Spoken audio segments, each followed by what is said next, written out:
ওই শোন না, আজকে চিলি চিকেন তুই খাওয়াবি আর চাউমিন খাওয়াবো আমি। বাবা আজকে আমাকে 30 টাকাই দিয়েছে। চাউমিনের দোকানের দিদিটাকে 30 টাকারই চাউমিন দিতে বলবো, আমাদের দুজনের হয়ে যাবে, বল ইন্দ্রাণী।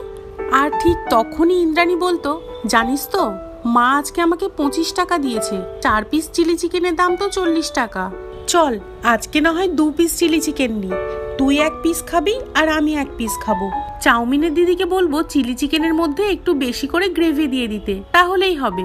20 টাকায় 2 পিস চিলি চিকেন হয়ে যাবে।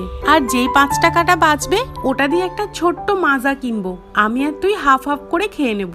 প্রায় প্রত্যেক দিন না হলেও মাঝে মধ্যেই আমি আর ইন্দ্রাণী টিউশন যাওয়ার সময় চাউমিন আর চিলি চিকেন ঠিক এভাবেই ভাগাভাগি করে খেতাম। তখন 5 টাকাতে মাজাও পাওয়া যেত, আর চাউমিনের দিদিকে যতটা চিলি চিকেনের গ্রেভি চাইতাম ততটাই দিত।